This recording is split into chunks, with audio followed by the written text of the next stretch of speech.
a recent study found that the Clean Electricity Performance Program that's being proposed as part of the Democrat reconciliation bill would result in a 45% increase in electricity prices by 2031 Arizona and a nearly 90% increase from 2019 rates if the Palo Verde nuclear plant were to cease operation.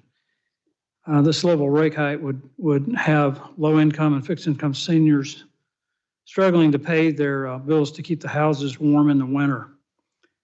Is it your company's hope by supporting this bill, low-income families and fixed-income seniors will buy Patagonia jackets to stay warm when they cannot afford to heat their home?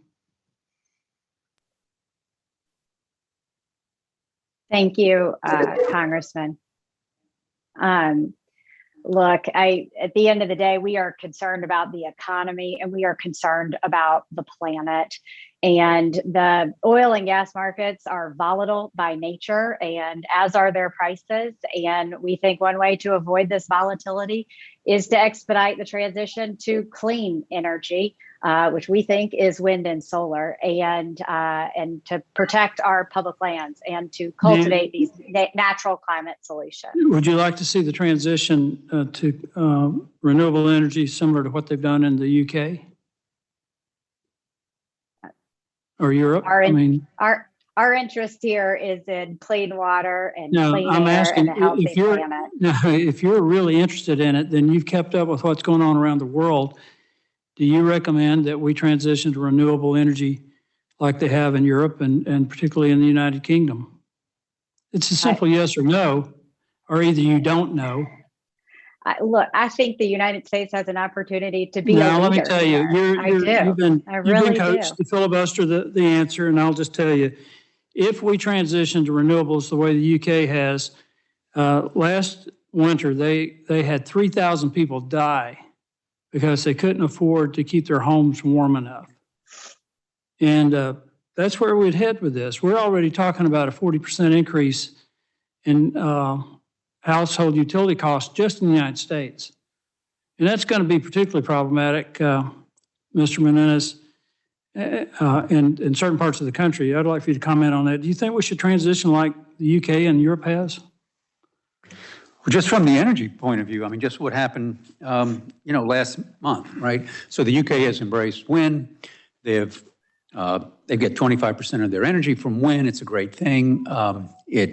When it runs, it tends to be cheaper. They've saved a lot of money. Sometimes it produces too much that they can use. But when they, again, and I mentioned this earlier in a question, when you need the electricity is when you want it, right? So you have to have it. So when the wind stopped blowing last month, you saw natural gas prices spike.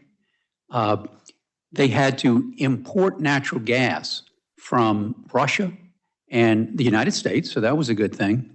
But they had to run a coal plant that had been closed due to anti-fossil policies that are there in Europe and in the UK. So again, as I've mentioned earlier, we have to develop, the battery technology or the storage technology to be able to be there when the wind stops blowing and when the sun stops shining. We haven't gotten there yet from a technological point of view. We're not against renewables, but renewables from an engineering perspective, and I worked for 2 international engineering companies in a previous career, we're not there for being able to convert to renewables because our grid's a patchwork grid. It depends on a consistent base load. That's not going to happen. I also want to point out that if we can't go to next generation nuclear, if we can't go to maybe more dependence on natural gas, that it's going to have an enormously negative impact on low-income people around the world. There's projections that approximately, because of the energy crisis right now, that there's about 4 billion people who don't have access to cleaner energy. They're cooking their food using wood or animal dung, cow dung, other combustible materials which they use inside their homes. And about 4 billion people whose life expectancy is much shorter because of that. We're talking about places like the Congo and places like that need energy to develop for the benefit of their people. And I just would like for you to comment on how we can justify some of these policies that the Democrats are proposing when it will create enormous harm for people, and not just in the more impoverished regions of the world, but here in the United States, when you're looking at a 40% increase in household utility costs, and they're projecting now that natural gas is going to go to about $10 per million cubic feet, that's going to force some people, particularly elderly people, to make a decision on how much they can spend on their utility bill versus their food and their medicine. Does that sound like a reasonable policy?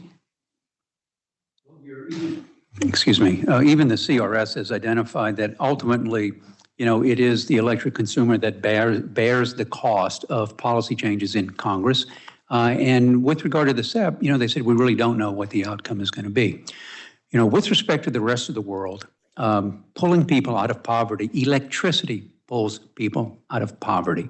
Okay? In India and in Africa, right, the leaders are trying to bring electricity to their people.